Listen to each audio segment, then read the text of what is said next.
students, welcome to my live teaching learning session of BECC 133 Principles of Macroeconomics. In previous session, we have discussed about the topic of money in a modern economy. We have done quantity theory of money, which was very important theory, and it was presented by or developed by Irving Fisher. In today's session, we will discuss credit creation process and monetary policy. But in a brief, I would like to tell you about quantity theory of money, and after that we will continue this topic from credit creation and monetary policy. You know that quantity theory of money was firstly introduced or proposed by David Hume, but after that it was popularized by Irving Fisher. According to Irving Fisher, money supply or quantity of money and price level both have direct and positive relationship. When money supply increases, price also increases. Money supply falls, price also falls. And if both are related positively or proportionately, that is the main concept of quantity theory of money.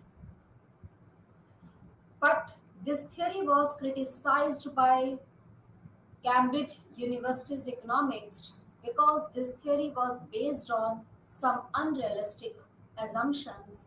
Like this theory assumed that full employment exists in each and every economy.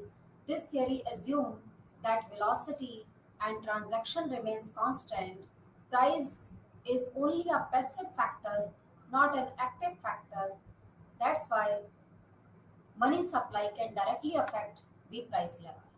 According to Professor Tozing, when money supply doubles, then price will also double and the value of money will be half, and vice versa. If money supply halves, then price level will also half and value of money will be double. So this is the main idea of or concept of quantity theory of money. And all things we have done in previous session. MV is equals to PT. This is the equation of quantity theory of money presented by Irving Fisher. Here MV is equals to PT. It means money supply is always equals to money demand. Money demand represent PT. P is price, T is transaction. According to classical economics or Irving Fisher, money is demanded by all people only for transaction purpose because money is a medium of exchange.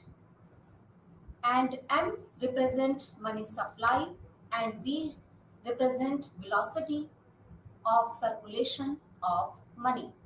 According to Irving Fisher, in this equation, if V and T remains constant, then money supply will directly affect the price level. So this is the main concept of quantity theory of money. And this is the diagram of quantity theory of money. Here there is a direct relationship. When there is a direct and proportionate relationship between money supply and price level, then diagram will be upward sloping and 45-degree line. And if there is a negative relationship between money supply and value of money, then diagram will be downward sloping or negatively sloped curve. And after that, Fisher presented modified equation because some economists criticize his theory, and they said that Fisher ignored that money change is also possible in economy and circulation of money can't remain constant. So Fisher included M dash and V dash, which represent change in money supply and change in velocity of money. Then the modified equation is mv plus m dash v dash upon t. And in this example, here we are showing that if money supply is less, then price will be less. If money supply doubled, then price will be double and the value of money will be half. And cash balance approach, you know that Cambridge University economics provided this approach. In this, Marshall, Pigou, Robertson, and J.M. Keynes was the great economics who gave this cash balance approach and criticized the Fisher's quantity theory of money because Keynes explained all the facts which lie in between of increase in money supply and increase in price level. But Fisher ignored that. That's why Keynesian theory is much superior than Fisher's quantity theory of money. But we can't say that Fisher's contribution is uh, not signify or Fisher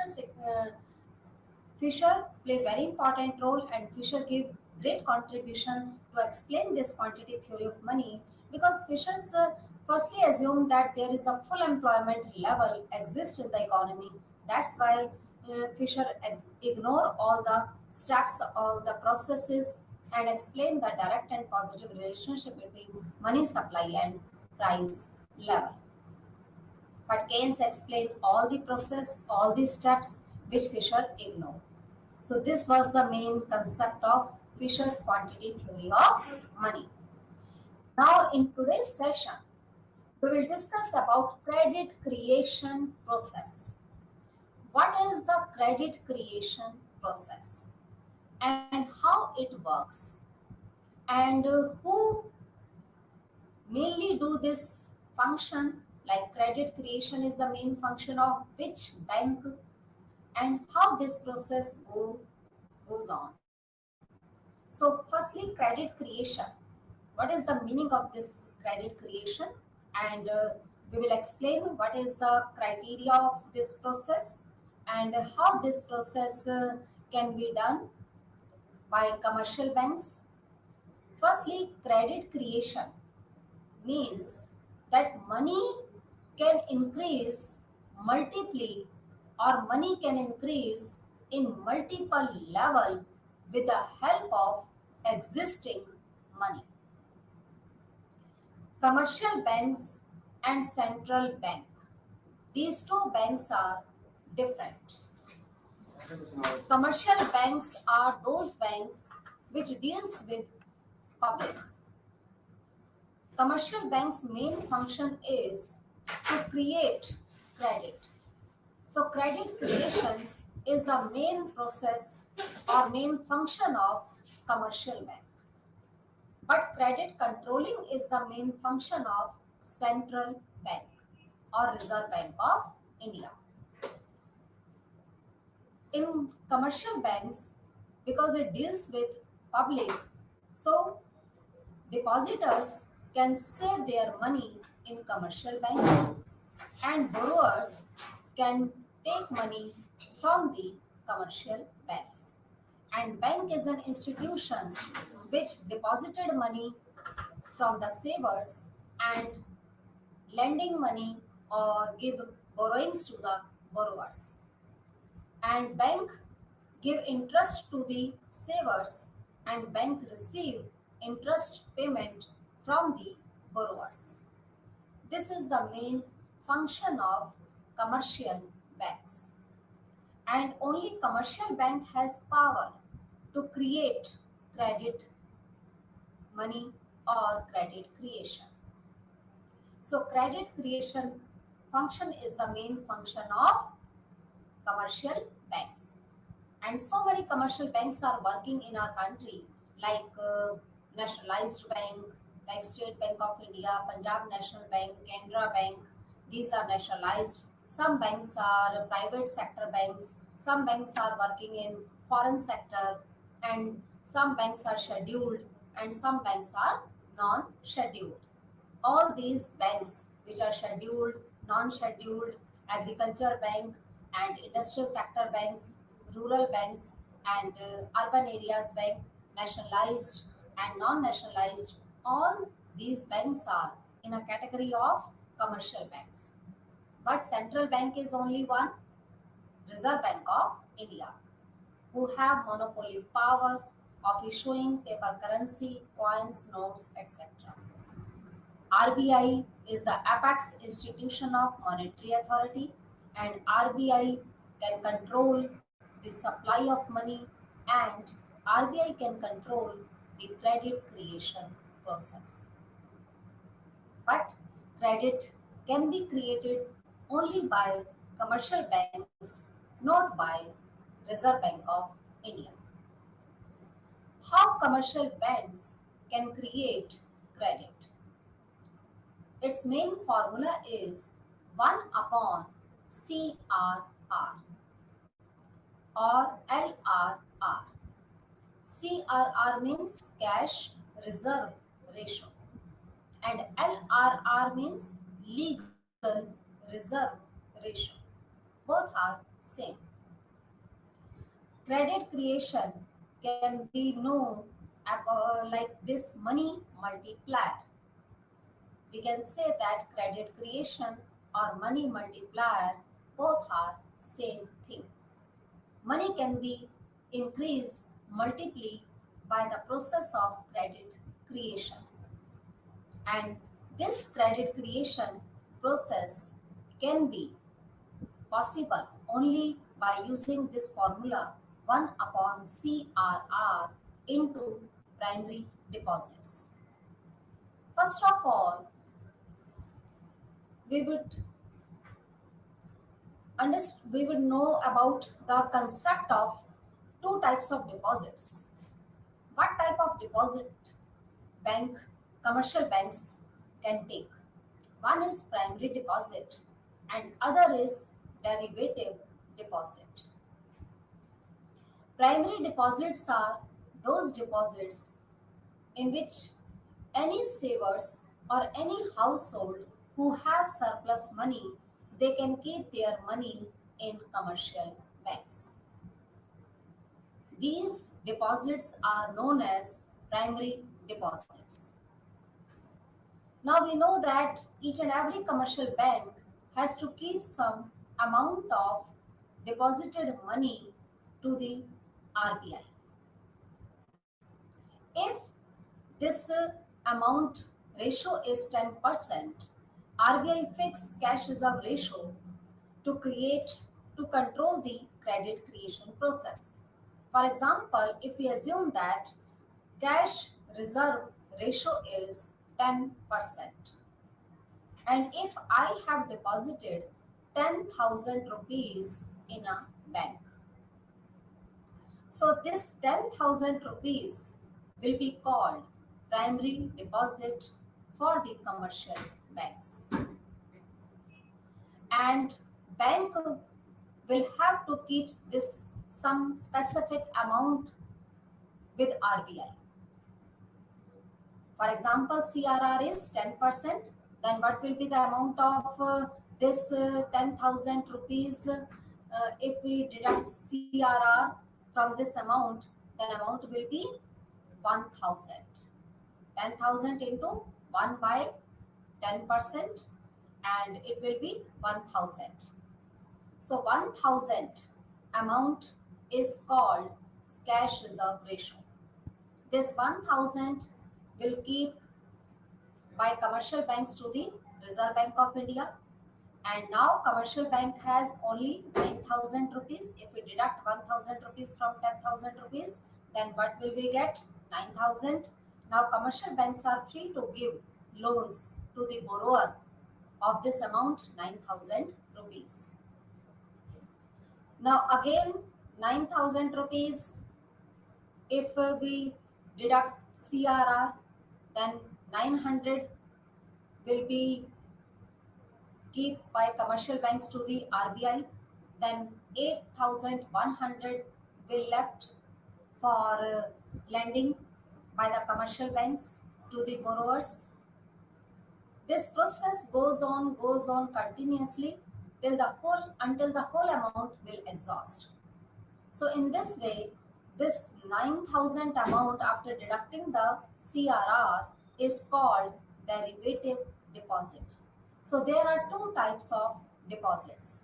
One is primary deposit and other is derivative deposits.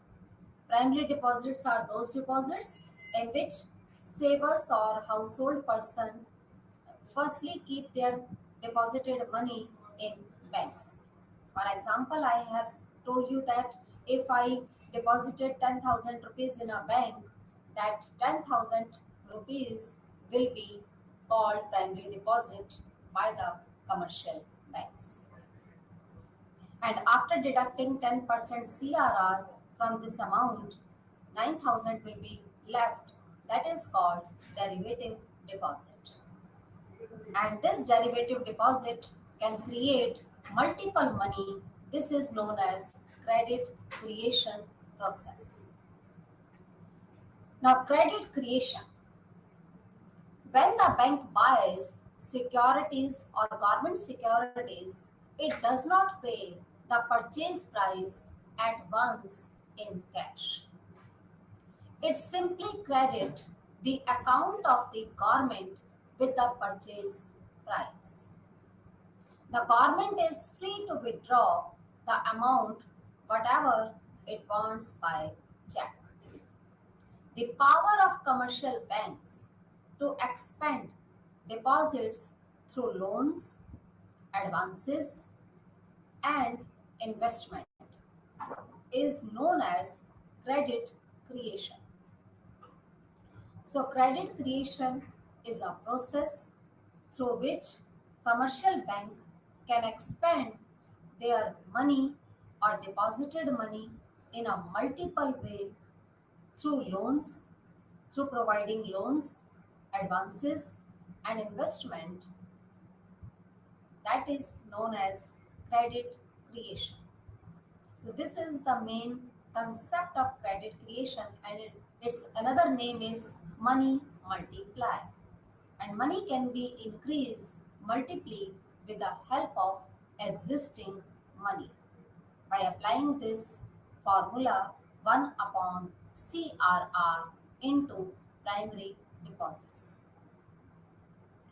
Now, how banks create money? This is the main question. How bank can create multiple money? If bank has only 10,000 rupees, then how bank can generate 1 lakh rupees with the help of this 10,000 rupees? What is the main process behind that? How banks can create more money?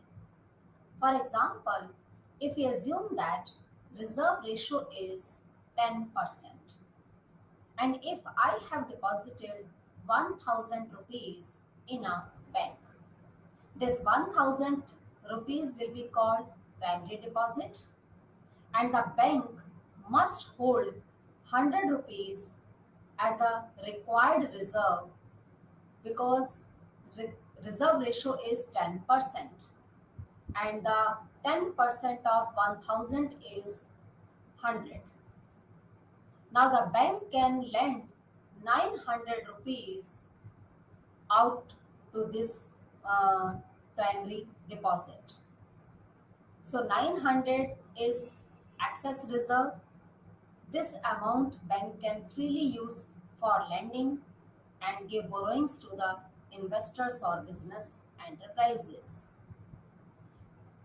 Now deposited money will be 900. Bank must hold 90 rupees because the 10% of this amount of 900 is 90. Again, deduct CRR or reserve ratio. Bank will keep with RBI. This amount will be 90 rupees and 810 can be deposited again in bank, and bank can give loans to the borrowers by this amount 810. So the initial deposit is 1,000 and the initial deposit is called primary deposit, and after that this 900, 810, 729, 656, this amount will be called derivative deposits, and the formula of money multiplier is equals to 1 upon reserve requirement ratio or CRR, cash reserve ratio, or legal reserve ratio. If CRR is less, money will be multiply increase.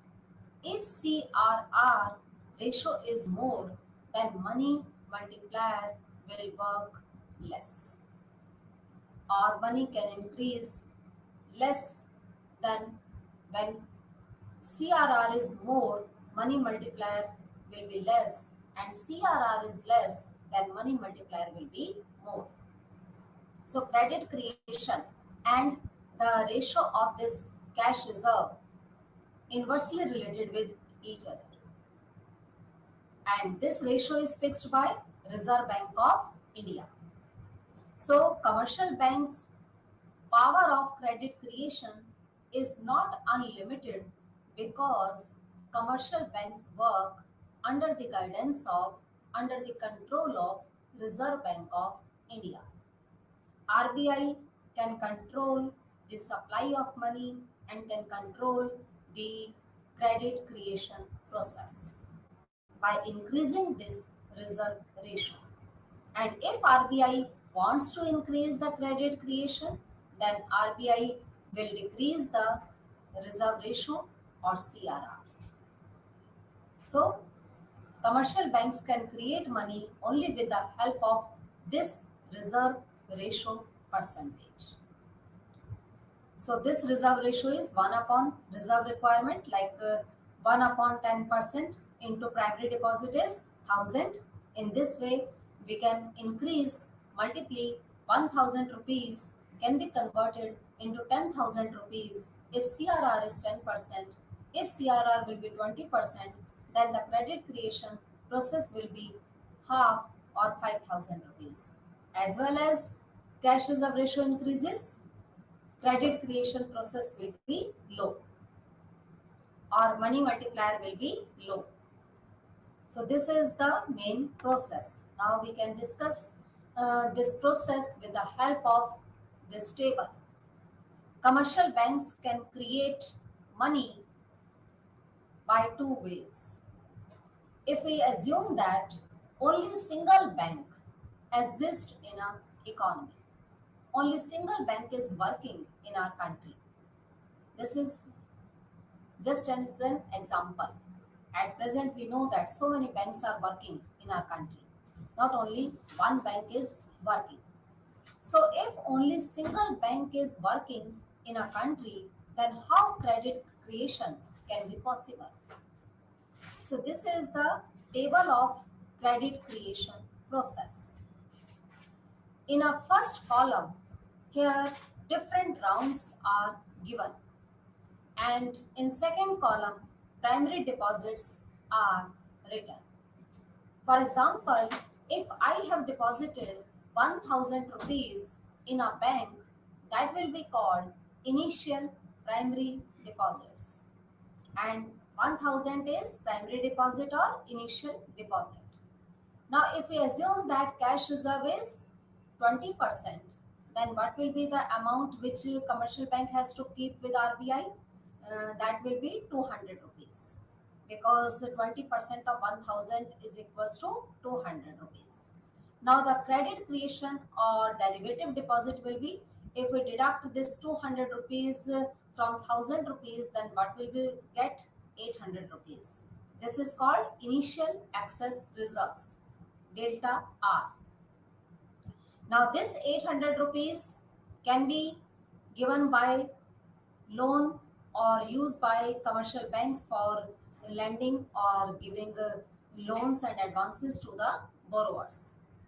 Now then this 800 amount will go to person B.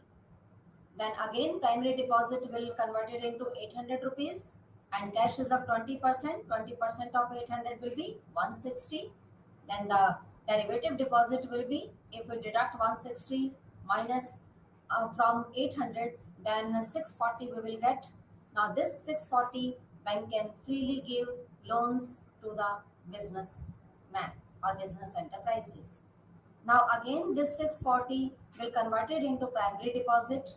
Then cash reserve of 20% of this amount 640 is 128, and the derivative deposit will be 512. Then this 512 again In fourth round, this will be called primary deposit. Again, we will deduct cash reserve, 20% of this 512. This will be 102, and derivative deposit will be 410. Now, this process will continuously goes on until the whole amount will exhaust.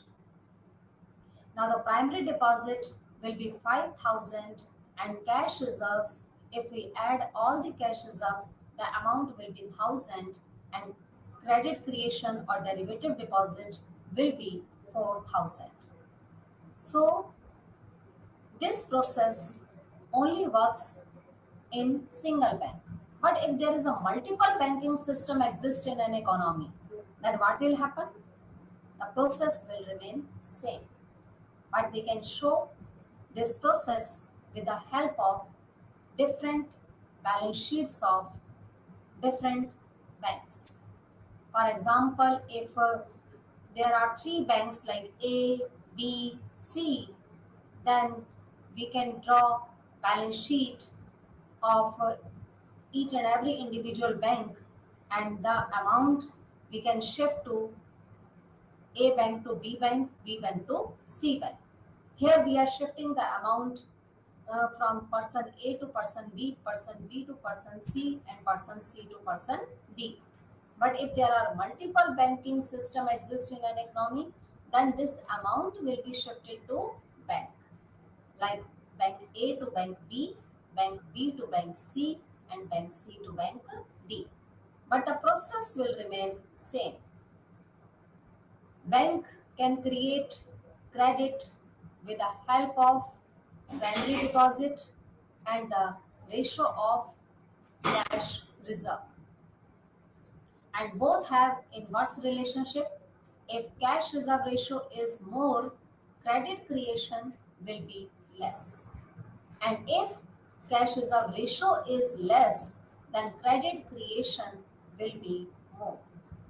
So this is the main credit creation process, and it can be explained with the help of this table, and it can be explained in a single banking system or in a multiple banking system.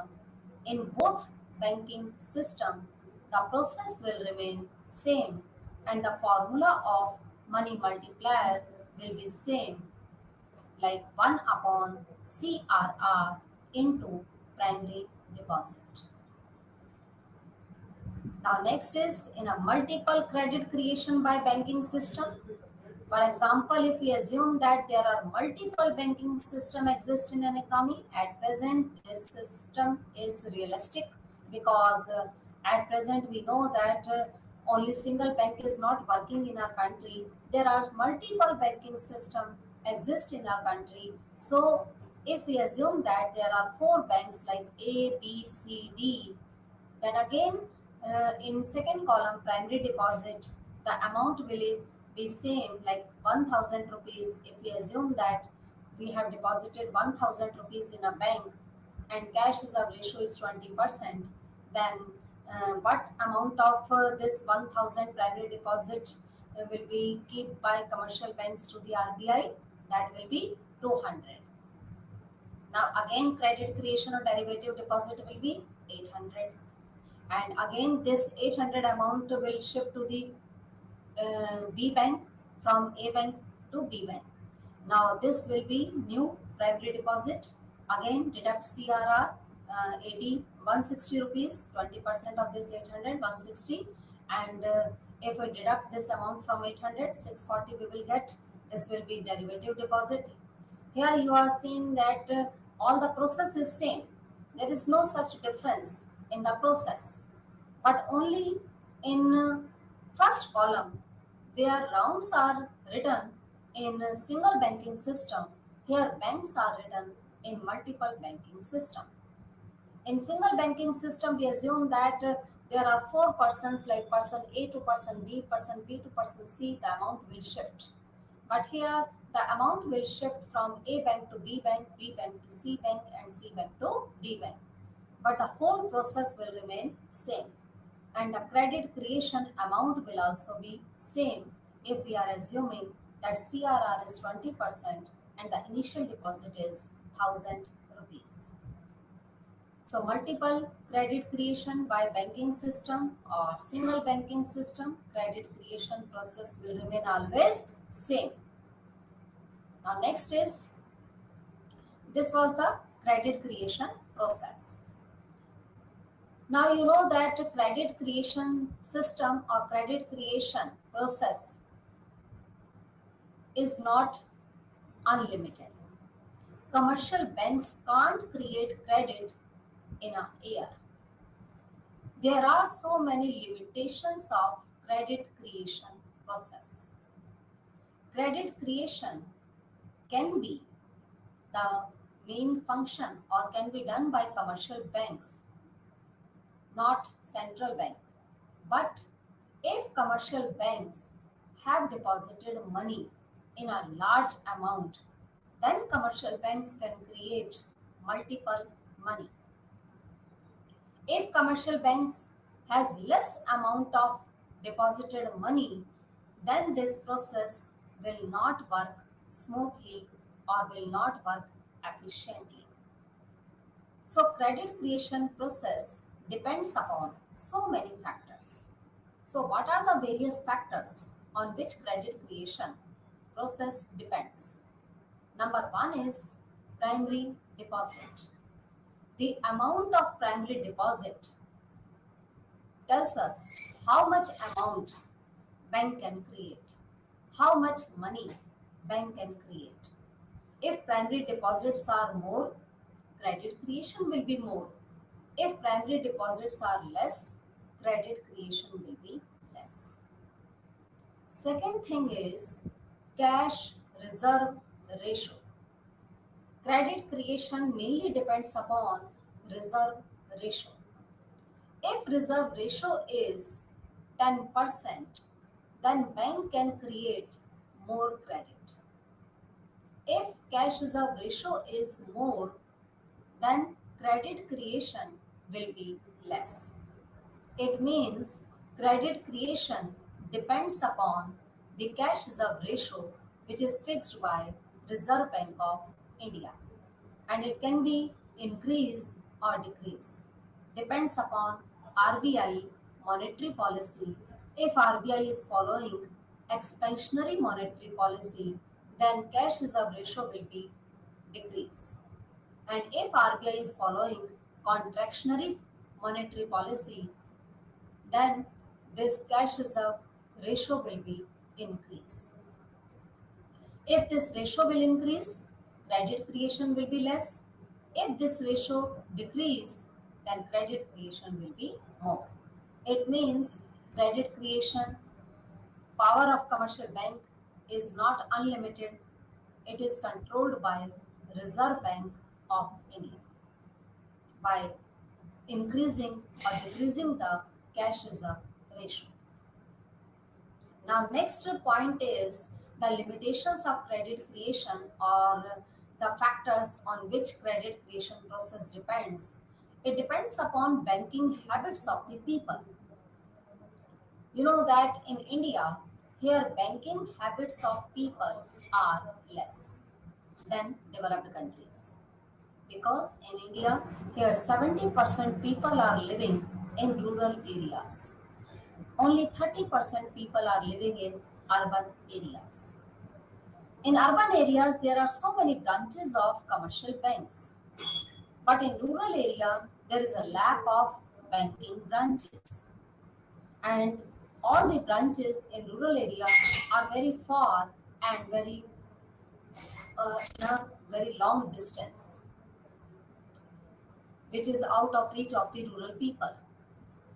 So in India, here banking habits of the people are less. If banking habits are much developed, if people mainly do all the transactions with the help of banking system, then credit creation will work efficiently and credit creation process will be more. If banking habits of the people are less, people are not interested to deposit their money in banks, then credit creation will also work less efficiently. or credit creation process will be less. Next point on which credit creation depends, that is business conditions. What type of condition exist in a business environment?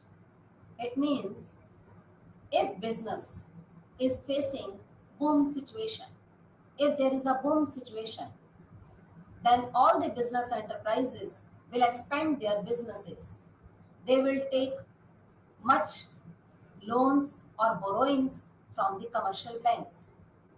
And if they take more loans, then commercial bank can create more credit.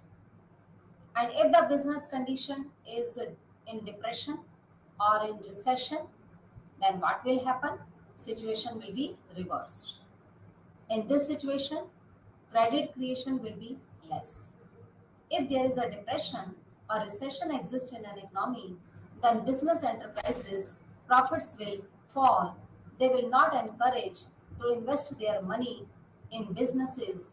That's why they will not take borrowings or loans from the commercial banks. Then how commercial bank can create more money? So if business is in boom situation, credit creation will be more. If business is in depression or in recession time period, then credit creation will be less. Next is good borrowers. Good borrowers are also very important point which affects credit creation process. In a banking system, if borrowers are good and borrowers return all the borrowed money with interest according to the time mentioned in their borrowing period, then commercial banks can create multiple money. If borrowers are not good, they want to take borrowings from the commercial bank but don't want to return the whole amount of money with interest timely, then credit creation power of the commercial bank will be less. And it depends upon the nature of securities which borrowers must keep with commercial banks.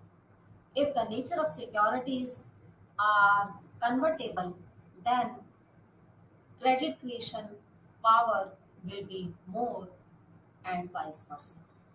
So these are limitations of credit creation process, and we can say that the power of credit creation of commercial banks is not unlimited.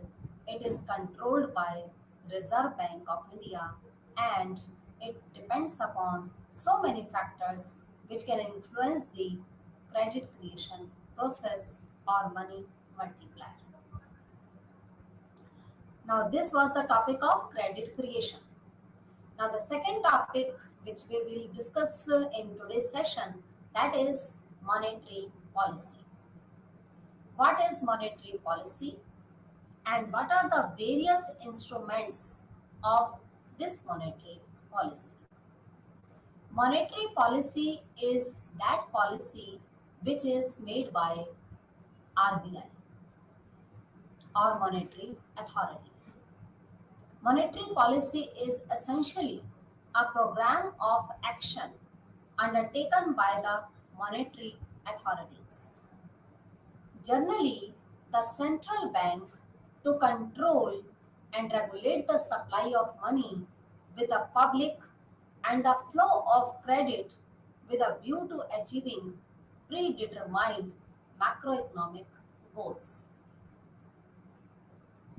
Monetary policy is very important or very useful for achieving such targets like price stability, currency stability, financial stability, growth in employment opportunities, and the increase in level of income. These are the main targets or main objectives or main goals of monetary policy. First of all, monetary policy's main goal is to stabilize the price. How monetary policy can stabilize the price? Sometimes inflation occur in the economy, sometimes deflation situation occur in the economy. Inflation is a situation when price rises continuously for the longer time period or persistently, and deflation is a situation when price falls continuously for the longer time period, that is called deflation, and both are bad for the economy. Higher inflation and higher deflation both are worse situation, and both situations hamper the economy adversely. So RBI must stabilize the price level. If RBI control the money supply, and if money supply remains equals to money demand, then no inflation situation and no deflation situation will occur in the economy, because when money supply increases and money demand is less, in this case price will rise.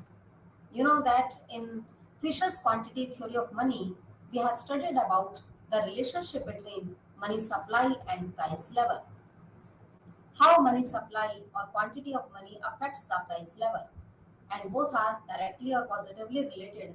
Whenever money supply increased by Reserve Bank of India, then price level also increases.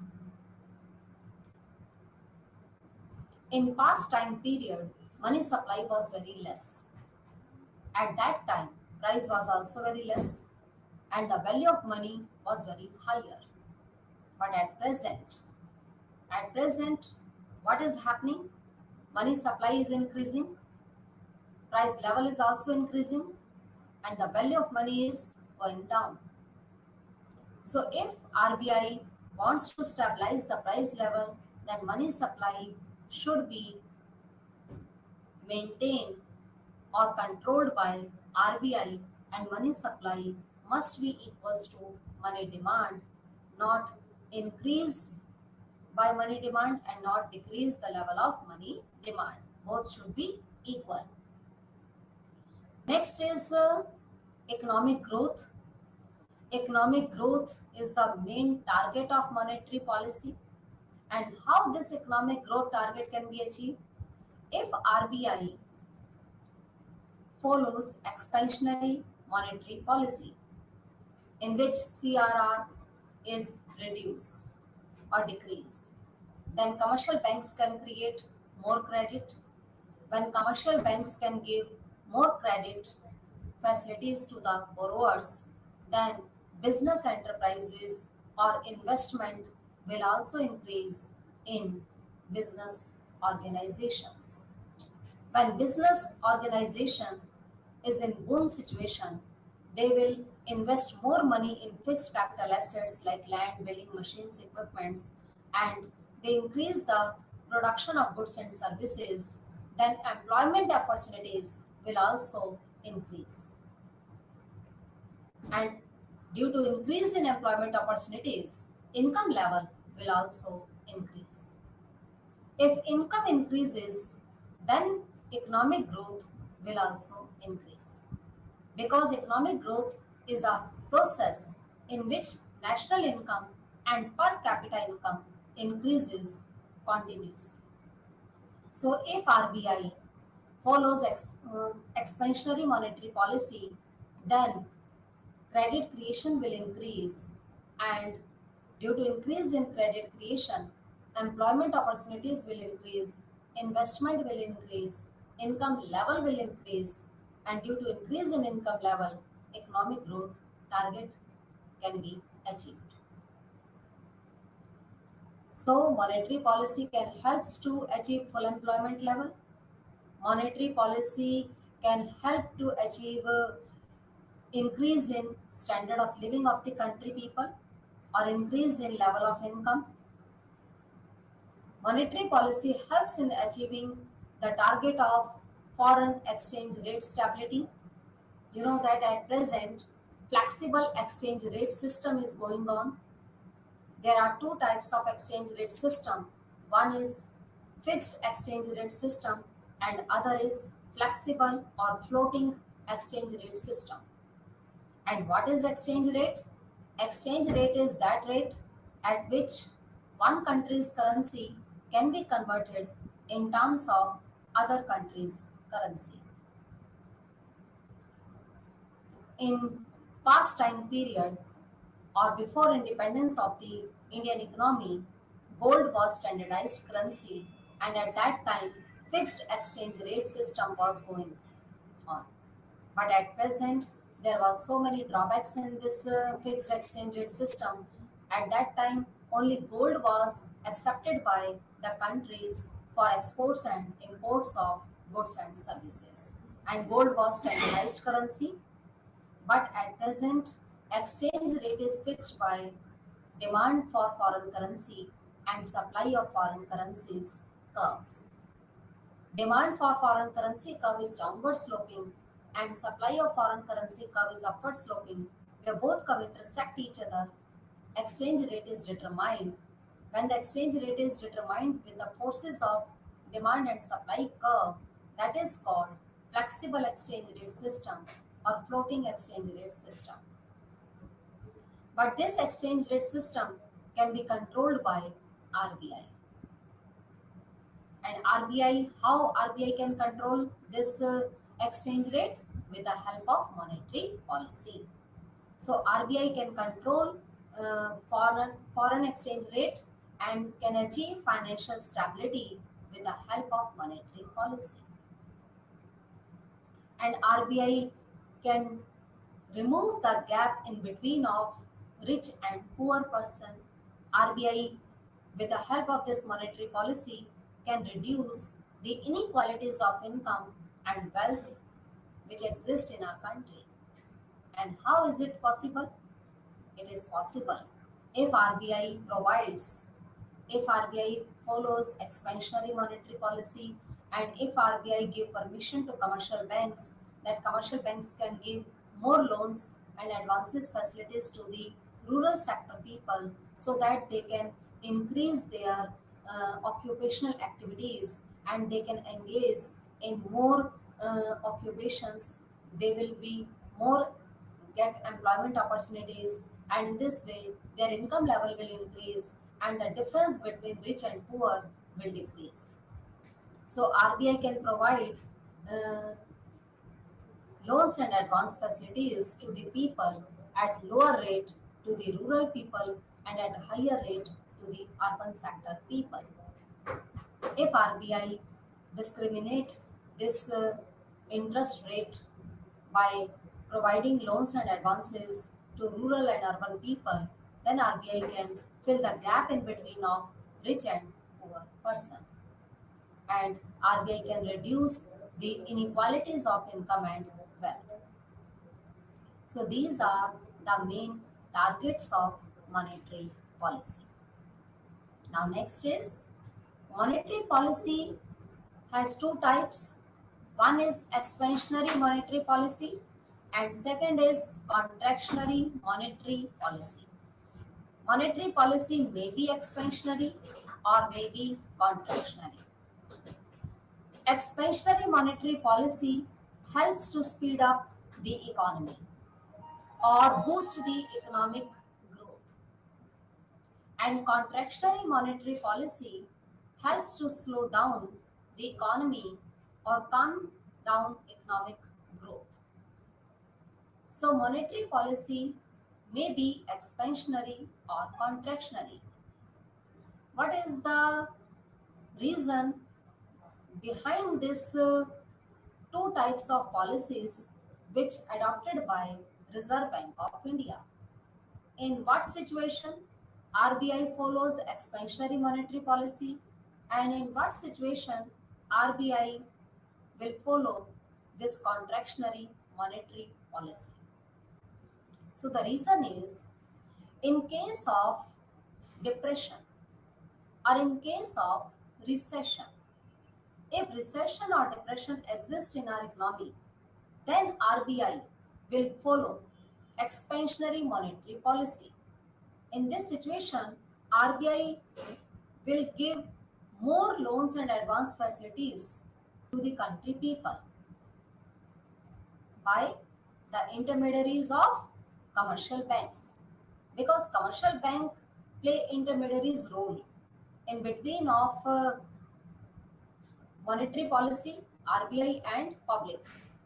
So commercial banks can give more loans and advance facilities to the public.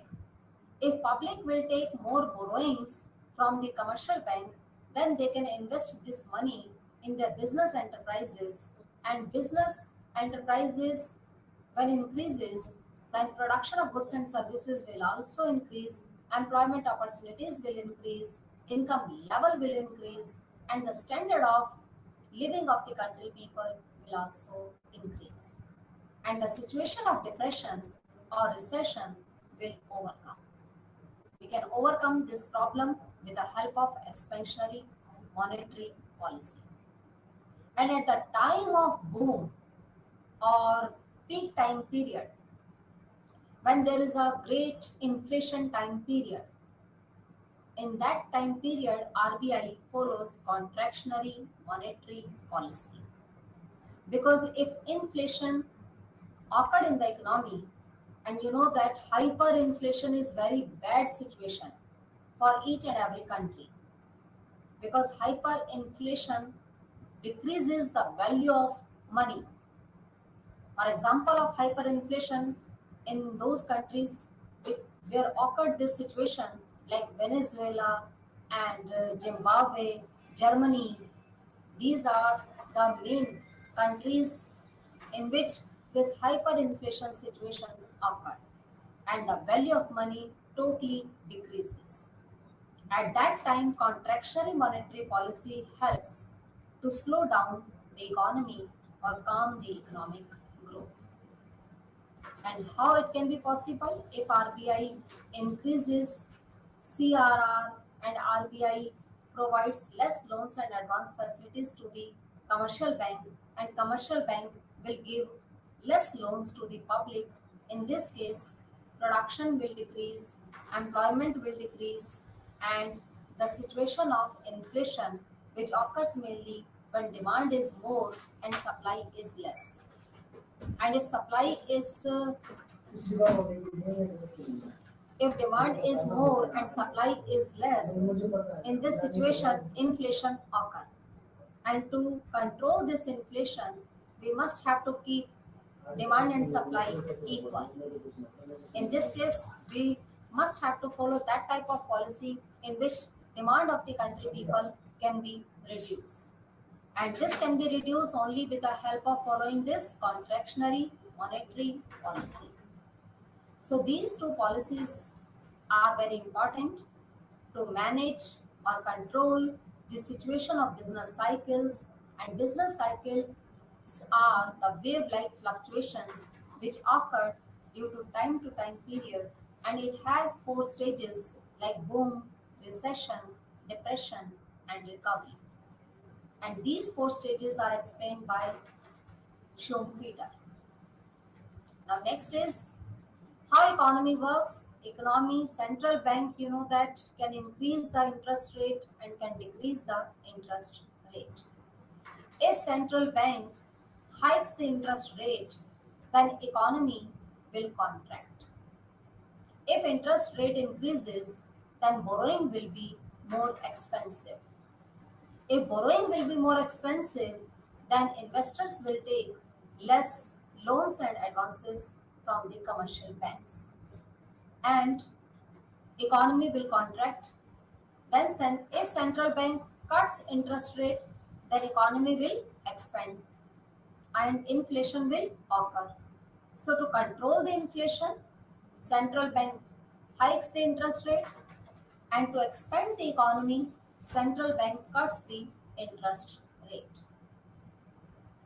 If in central bank cuts the interest rate, then deflation problem will be solved. And if central bank hikes the interest rate, then inflation problem will be solved.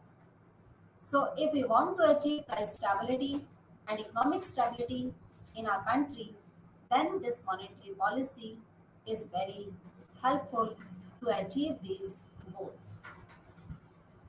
Now, next is what are the various instruments by which Reserve Bank of India can control the money supply and can control the situation of inflation and deflation. So there are two types of instrument which is used by Reserve Bank of India to control the credit creation. And that instruments are one is quantitative and other is qualitative. Qualitative is known as selective credit control. In quantitative, there are mainly four points like one is bank rate, second is open market operation, third is cash reserve ratio, fourth is SLR, statutory liquidity ratio, fifth we can explain like repo rate or reverse repo rate. With the help of these instruments, Reserve Bank of India can control the credit creation. And in selective control credits, there are rationing of the credit, margin lending or margin requirements, moral suasion, and direct action. These are main tools by which RBI can control the credit creation. Now, what is bank rate? Bank rate is that rate at which Reserve Bank of India provides loans and advance facilities to the commercial banks. Bank rate and repo rate is just same, but the difference is that bank rate at this bank rate, Reserve Bank provides loans and advance facilities to the commercial bank. If bank provide for longer time period this facility, that is bank rate, and if bank or Reserve Bank provide this loans and advance facilities to the commercial bank for a shorter time period, that is called repo rate. Otherwise, concepts are same. There is no such difference. But the difference is related with only time period. Bank rate is related with long time period and the repo rate is related with shorter shorter time period. So if bank rate increases, it means loan will become more expensive. Commercial bank will take less loans from the RBI and provides less loan facility to the public. In this case, demand will decrease because the purchasing power of the country people will decrease, and due to decrease in their demand, inflation problem will be solved, and vice versa. If in situation of depression, then what will happen? Bank rate will decrease. If bank rate decreases, then loan will become more cheaper. Commercial banks can take more borrowings from the RBI and can give more lending or more loans and advance facilities to the public. In this case, public purchasing power will rise, their demand will rise, and RBI can solve the problem of deflation or increase the demand of the country people. Open market operation is that operation in which Reserve Bank of India can sell or buy their securities in an open market to the public. RBI can buy securities from the public and RBI can sell the securities to the public. In case of inflation, RBI will sell these securities to the public so that public purchasing power will decrease, their demand will decrease, and inflation will solve. And in case of deflation, RBI will buy the securities from the public so that public will take uh, cash money from selling their securities to the RBI, and their cash money will increase their demand or purchasing power, and in this case deflation will be solved. And you know that CRR is inversely related with the credit creation. If CRR is increased by RBI, then credit creation will be less. If CRR is less, then credit creation will be more. And you know that CRR is that amount which every commercial bank has to keep of their deposited amount, some fraction of that amount, which is fixed by the Reserve Bank of India to the RBI. In this way, RBI can control the inflation or deflation situation. Now, rationing of the credit is a system in which RBI can fix the rationing or limit of the credit. If RBI follows contractionary policy, monetary policy, then credit will be rationing system rationing system will be followed by RBI strictly. And if there is a situation of deflation, then credit rationing will not be fixed by in a limited way. More credit will be provided by the RBI to the commercial banks.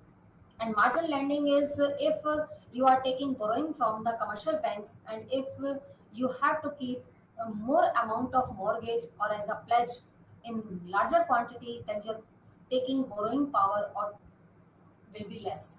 So margin lending, if it this is margin lending is more, then public purchasing power will be less. And if margin requirement is less, then people purchasing power or taking power of borrowing will be more. And moral social, you know that monetary policy is the apex institution of a monetary authority, and it has control over all the commercial banks. RBI can morally pressurize the whole economy to the central commercial banks. Now, in today's session, we have discussed two topics. One is credit creation and other is monetary policy. Thank you.